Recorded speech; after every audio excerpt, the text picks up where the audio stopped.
Hey folks, welcome to episode 106A. Yeah, that's right. I'll explain that in a minute. Of Scar Bearers. I'm Chris DT Gordon. As always, it's a blessing and a pleasure to have you here with me today. And as always, Nate and Britton Barron are making me look and sound better than I have any right to. You can reach out to them at Nate Barron if you need their help with your projects.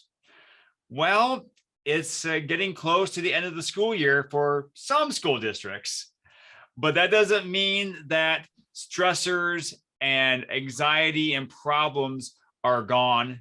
They're still around. They go with the kids no matter where the kids go. They follow them like a bad shadow. And so if my message of the attitude of gratitude can help your students increase their gratitude, positivity, and resilience, please let me know. Please reach out to me at chrisdtgordon.com so we can start a conversation. And you might find some other things there. You'll find a tag one sheet. You'll find the merch store, Chris DT Gordon's Tag and Pop Shop. You can get a nice shirt, maybe a tag shirt, maybe a what is your favorite dinosaur shirt. Admittedly, I'm not wearing one of those. I'm geeking out. I got my Avengers Hamilton's crossover shirt, Rogers the Musical. You know. So, but please stop by chrisdtgordon.com so we can make a connection. Speaking of a connection, folks, I'm so excited. I have my first three-peat guest. It's Deborah Ann Davis once again. Deb, how are you doing today? I'm so good. It's scary.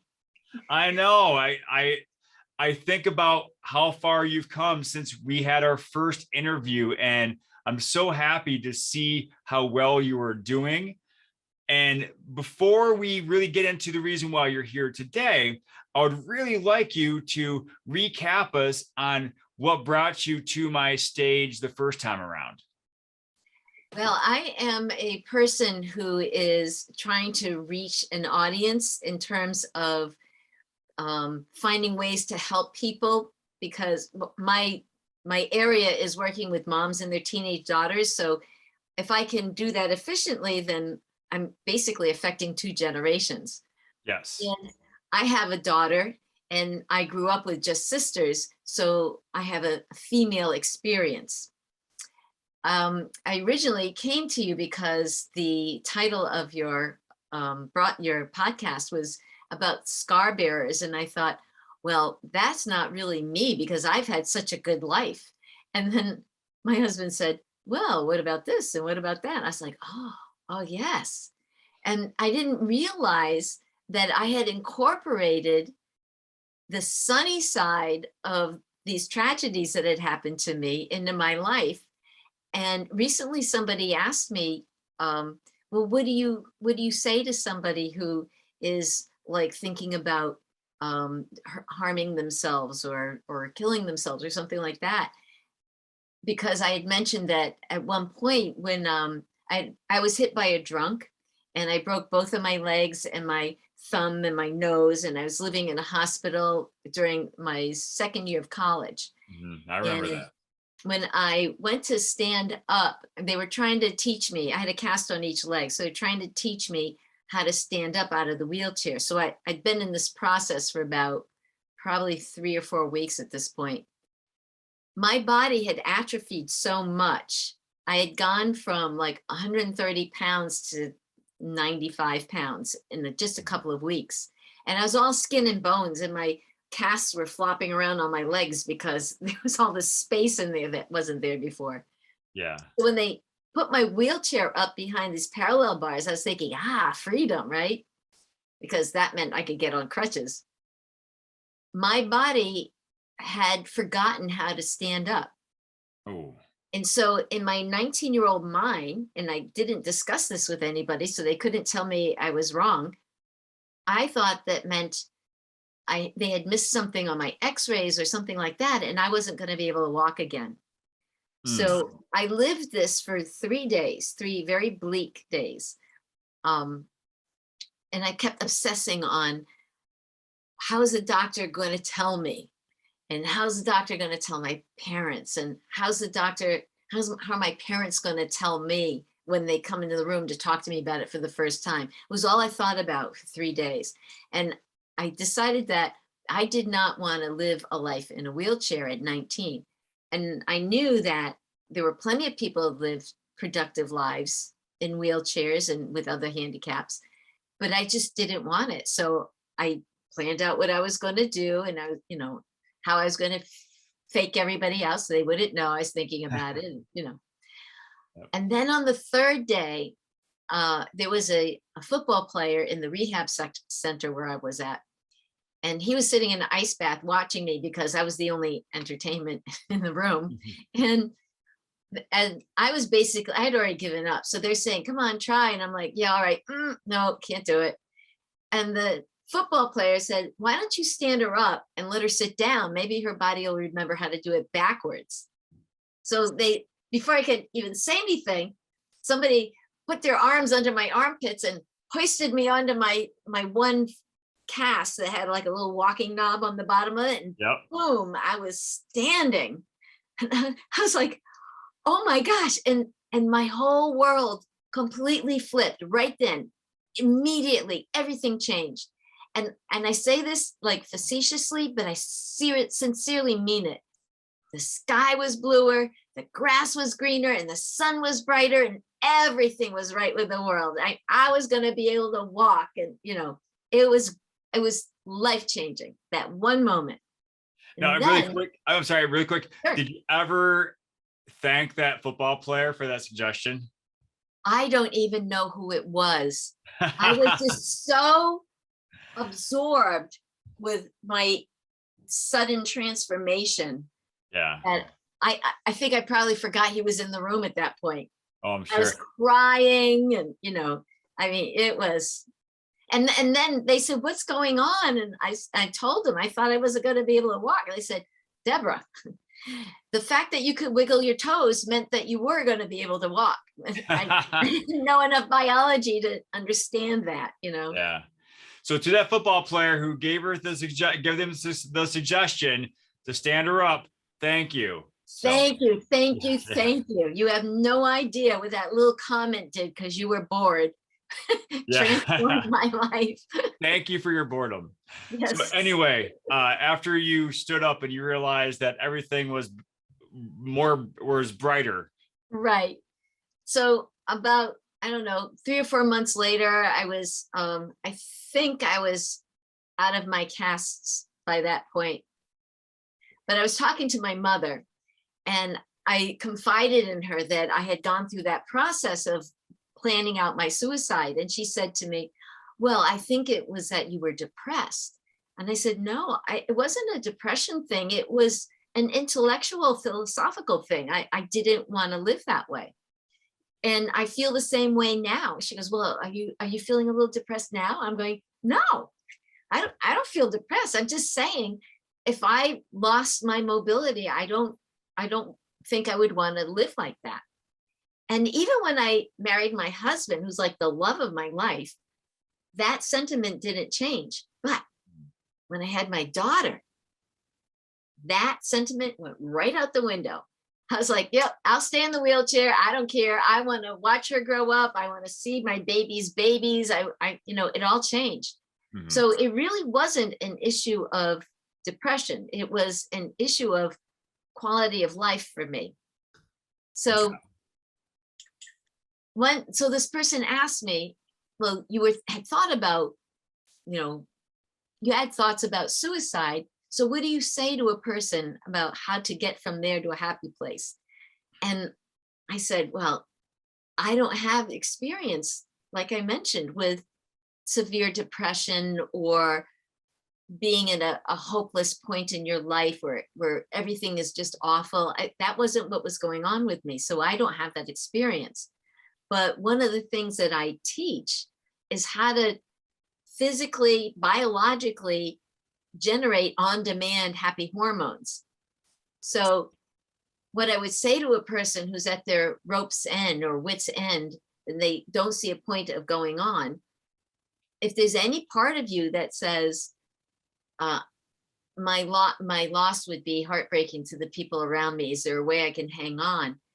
Then I would say to you, try some of my methods, because you don't have to believe that they work in order for them to work. The things I tell you to do make the happy hormones in your body.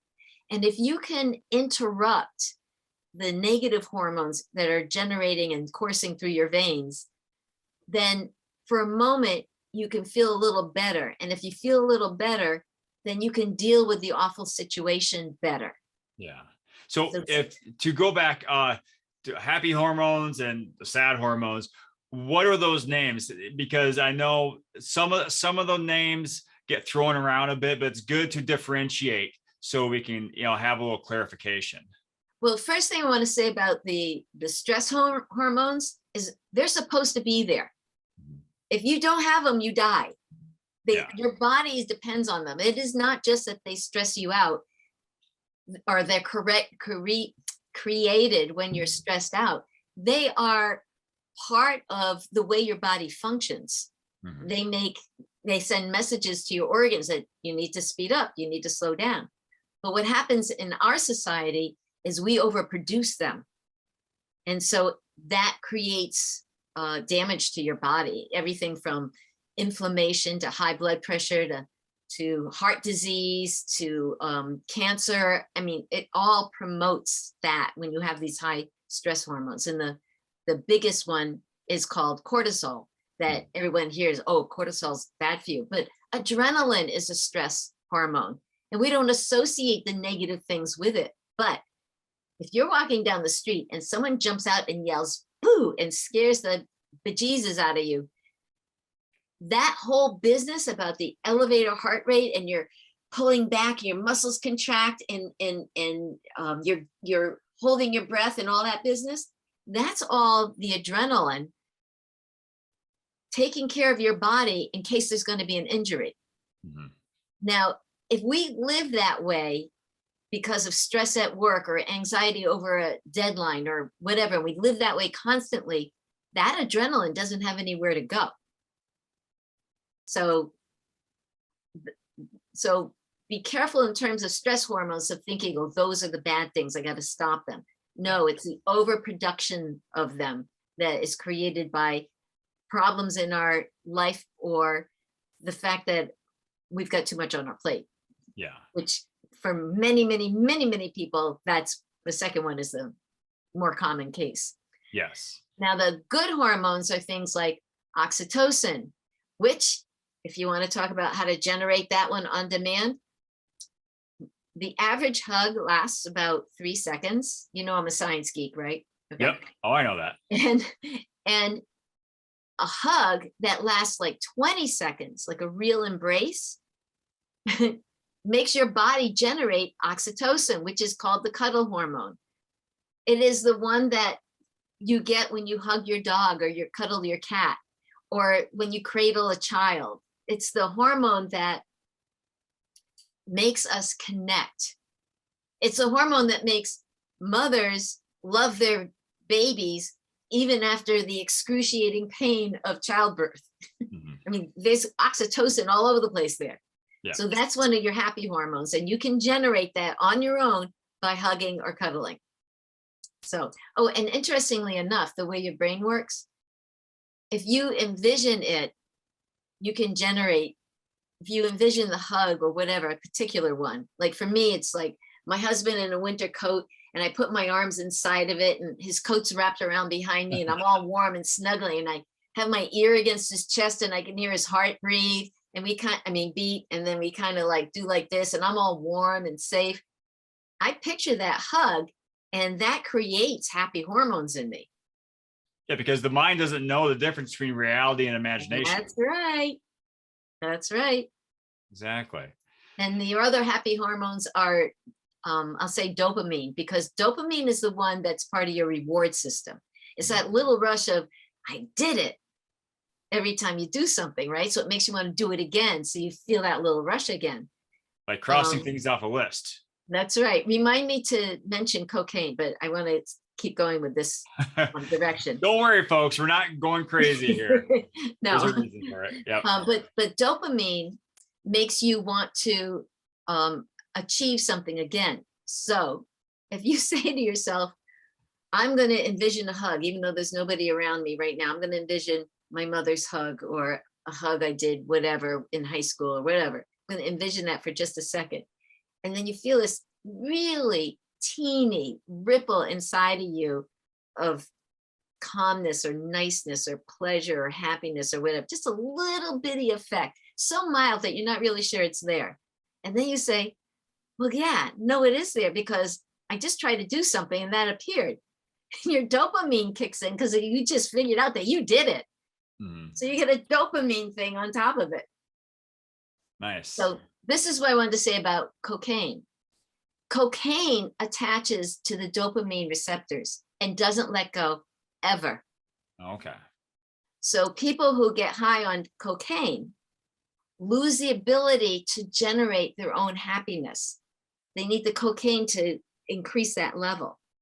And it takes a very, very, very, very long time for that to clear out of your system, because you have to wait for those nerves to die out and be replaced by new nerves that have not been touched by the cocaine. Yeah. But it is recoverable. Yes. Yeah. So, that's why, those drugs like cocaine and other narcotics are so addicting, is because of that chemical reaction or biological reaction it has to the body. So the reason why we're going all sciencey is also the reason why we are calling this episode 106A. Am I correct in that, Deb? You are. Mm-hmm. Yeah. And why is that? Why are we calling this 106A? Because I have a workshop coming up and we wanted to get a chance for you guys to hear about it before it actually hits the airways, if you will. Yes. It's a virtual workshop. And that means you can join from anywhere. My last workshop, I had people from Canada and France and Mexico. So, I mean, you could be anywhere and be able to attend this workshop.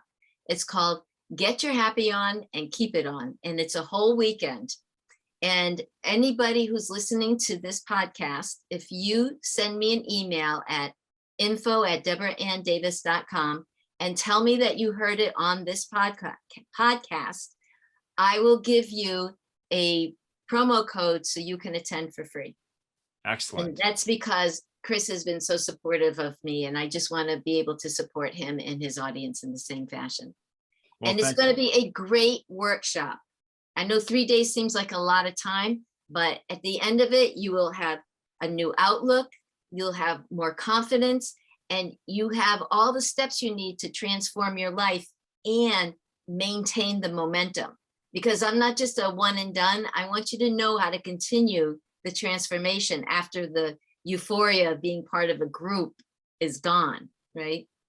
So what are the dates for that again? June 3rd to June 5th. Okay, so the 3rd, 4th, and 5th yes. of June. And that's not the only one you have coming up, is it? Oh, no. No, so I stopped teaching to become an author, and then I missed it desperately. So I am back in the teaching saddle again without having to grade papers, I might add. Nice. And so I'm doing lots of workshops now. So this one is for 3 days. And then I've got a workshop on July 23rd called Mother's Day in July. That's a one-day seminar, full day for moms, by moms, about moms, anything having to do with moms and about self-care and remaining sane and not being isolated in your motherhood. Then in August, I'm doing another 3-day weekend workshop. This one is for moms and their teenage daughters to help them bridge that gap between the head banging and the yelling and stuff. And this is called the Mother and Daughter Relationship Makeover Weekend. Excellent. And that's for 3 days. And then I'll do another Mother's Day in November on November 12th and another Mother's Day in December on December 3rd. And then this workshop in June, Get Your Happy On and Keep It On, will also be again in January. Excellent. So where can people find out about these fantastic opportunities? You can go to my website, DeborahAnnDavis.com. That's DeborahAnnDavis, DeborahAnnDavis.com. And all the information's on the website. And you can Yep. always email me at info@DeborahAnnDavis.com with any questions you want. And Yep. I also have a monthly newsletter called Merry Meddling, because that's what I like to do. And that will keep you updated. So if you want to get on that mailing list, you just send me an email and I'll get you set up.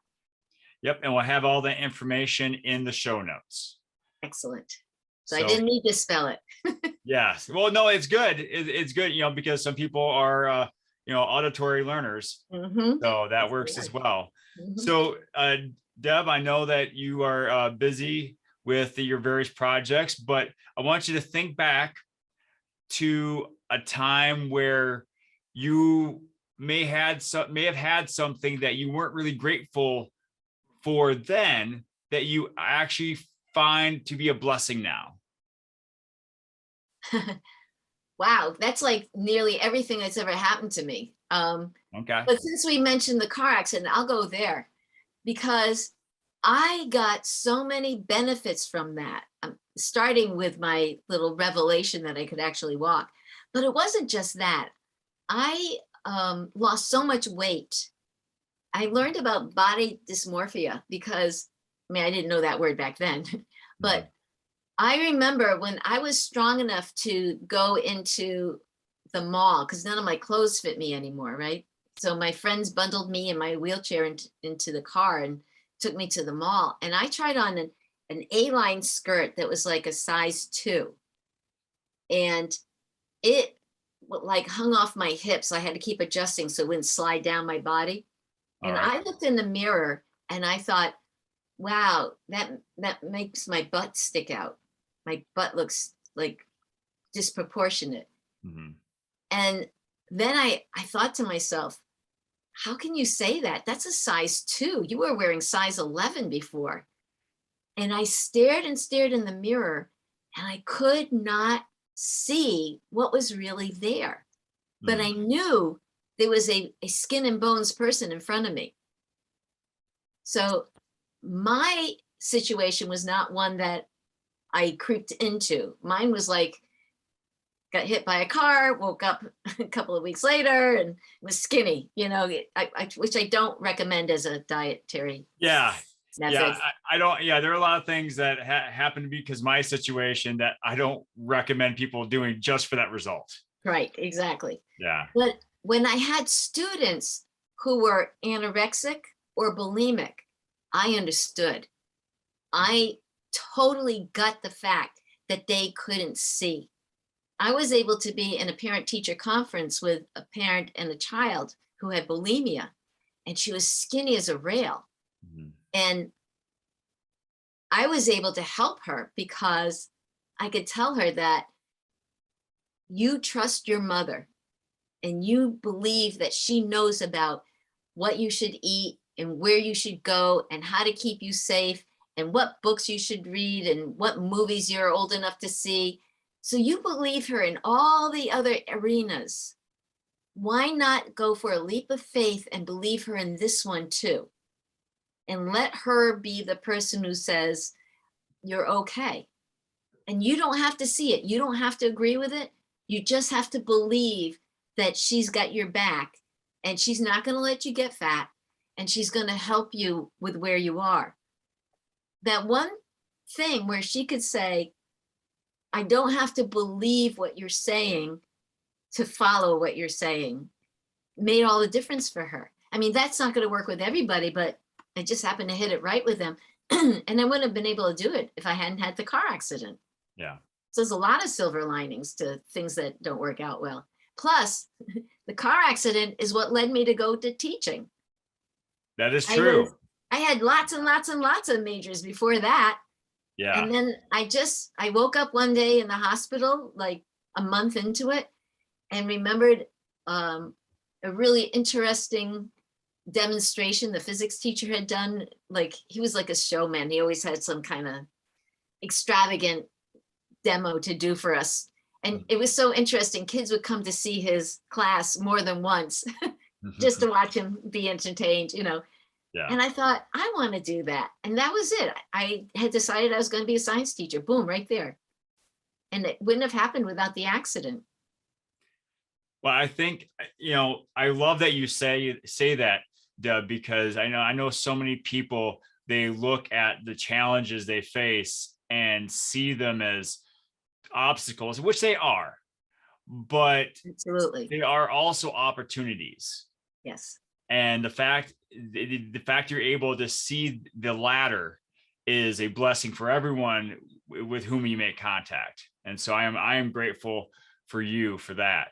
Well, thank And you. so, definitely. And so lastly, Deb, I'm going to ask it. What is your favorite dinosaur? Pterodactyl. And why the pterodactyl? Flies.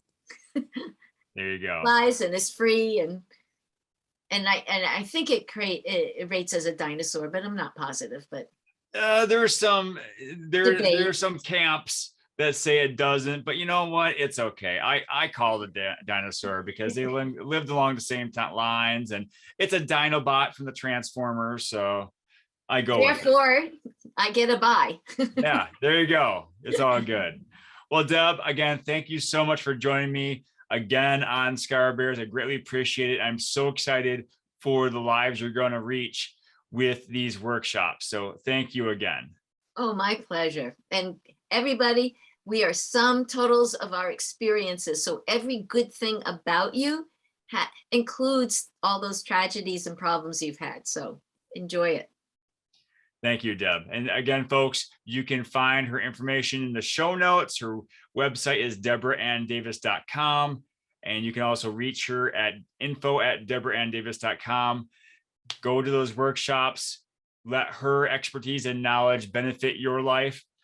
And also, please visit my website, chrisdtgordon.com, and let me help you and those you serve with the attitude of gratitude. You can also help me out by liking this episode, sharing it with others, rate, review, and subscribe to the Scar Bears podcast, either on YouTube or on the audio channel that you listen to. I greatly appreciate the time you've spent with us today. Please continue to have a great day. And remember to pass on perfection and go for greatness.